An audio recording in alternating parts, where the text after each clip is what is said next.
नमस्कार। 4 दिन पहले जब फिल्म आदिपुरुष का टीजर रिलीज हुआ, तब से लेके अभी तक चारों तरफ एक हंगामा है, एक शोर है। फिल्म इंडस्ट्री में, चैनल्स में, जर्नलिज्म में, एडवर्टाइजर्स में, संत समाज में चारों तरफ एक शोर है। चारों तरफ डिबेट्स हो रही हैं, चारों तरफ भली बुरी बातें कही जा रही हैं। मेरे पास भी सैकड़ों फोन आए होंगे, सभी चैनल्स से फोन आए, जितने सभी जर्नलिस्ट हैं, बड़े बड़े जर्नलिस्ट, और सभी के फोन आए। They wanted my reaction on that, on the teaser, कि आपको कैसा लगा, आपके क्या रिएक्शन है, आप क्या सोचते हैं इस बारे में। मैं आपको सच बताऊं, मैंने एक भी शब्द किसी से नहीं कहा, मैंने बात ही नहीं की उस विषय में। मैंने कहा नहीं, मुझे कुछ नहीं कहना है। लेकिन मुझे लगा कि मुझे आपसे कुछ बात तो करनी चाहिए, आपसे करनी चाहिए।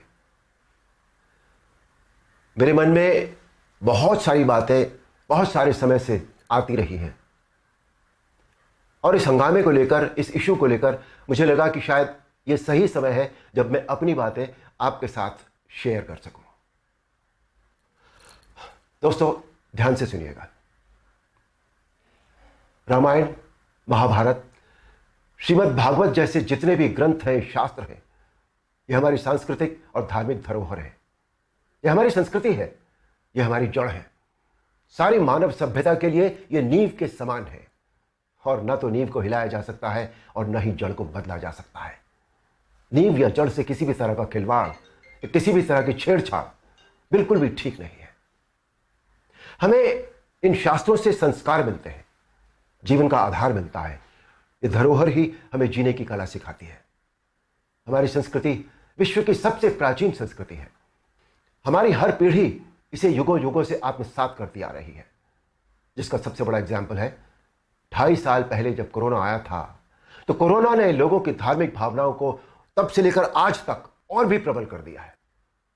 हमारी धार्मिक परंपराओं और मान्यताओं को और अधिक पुष्ट किया है इस महामारी ने। टीवी पर जब धारावाहिक रामायण प्रसारित हुई थी कोरोना के दौरान, तो रामायण ने एक विश्व रिकॉर्ड बनाया। आप सब जानते हैं, हम सब जानते हैं, ये एक बहुत बड़ा संकेत है हमारी मान्यताओं और परंपराओं की प्रामाणिकता का। इस बार यानी 2020 में रामायण आज की युवा पीढ़ी ने भी देखी, और 35 साल पहले बनी रामायण को पूरी श्रद्धा और आस्था से देखा, समझा और आत्मसात किया। आज जो बेहिसाब लोग मुझसे मिलते हैं, उनमें सबसे ज्यादा संख्या टीनेजर्स की होती है।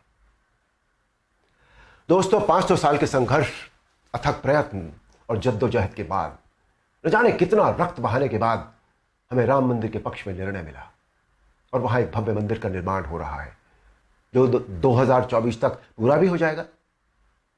अप्रिशिएट करने वाली बात यह है कि मंदिर को भव्यता देने के साथ साथ उसकी आत्मा और मौलिकता को ज्यों का त्यों रखकर यह मंदिर बन रहा है। हमें अपनी सभी सांस्कृतिक और धार्मिक धरोहरों और मान्यताओं को जैसी वो है वैसी ही बनाए रखना चाहिए। उनमें किसी भी तरह के बदलाव की न तो जरूरत है, न करना चाहिए, और न ही किसी और को करने देना चाहिए। भला कोई अपनी नींव हिलाता है क्या? कोई अपनी जड़ें बदलता है क्या? हमारी इन धार्मिक सांस्कृतिक मान्यताओं और परंपराओं को किसी भी तरह का कोई नयापन देने की आवश्यकता नहीं है। देखिए, मेरा प्रयास और कर्म तो यही है कि मैं इस जनरेशन को और अगली पीढ़ी को भी वही सिखाऊं, वही बताऊं, वही दिखाऊं जो वास्तव में सत्य है, शाश्वत है और सनातन है। एक बात और सोचने वाली है, किसी और धर्म की परंपरा या मान्यता में जब किसी भी प्रकार का बदलाव या नयापन नहीं किया जाता, तो हमारी सनातन धर्म की मान्यताओं परंपराओं के साथ छेड़छाड़ आखिर क्यों?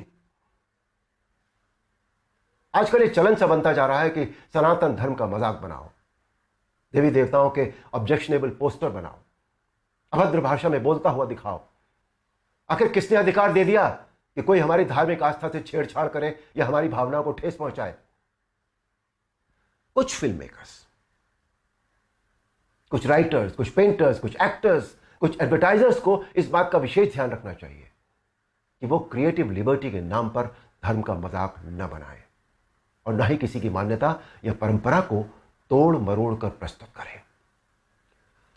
दोस्तों, ये किसी राजनीतिक पार्टी या धर्म के लिए नहीं, बल्कि पूरे देश के लिए एक स्वाभिमान बढ़ाने वाली बात है कि आज हमारे प्रधानमंत्री श्री नरेंद्र मोदी जी के नेतृत्व और कुशल मार्गदर्शन में देश के कोने कोने में सांस्कृतिक, धार्मिक और ऐतिहासिक धरोहरों को पुनः पहचान मिल रही है। स्थान स्थान पर कॉरिडोर बनाए जा रहे हैं, जिनसे हमारी इन धरोहरों की रक्षा भी हो रही है, उनका पुनर्निर्माण भी हो रहा है, साथ ही उनकी मौलिकता भी यथावत रखी जा रही है। मोदी जी, ये देश सदैव आपका ऋणी रहेगा। मेरा अनुरोध है आप सबसे कि आप सब पूरी सक्रियता और जागरूकता के साथ अपनी अमूल्य सांस्कृतिक, धार्मिक मान्यताओं और धरोहरों को सहेज कर संभाले रखने का संकल्प करें और दूसरों को भी इसके लिए प्रेरित करें। धन्यवाद। नमस्कार।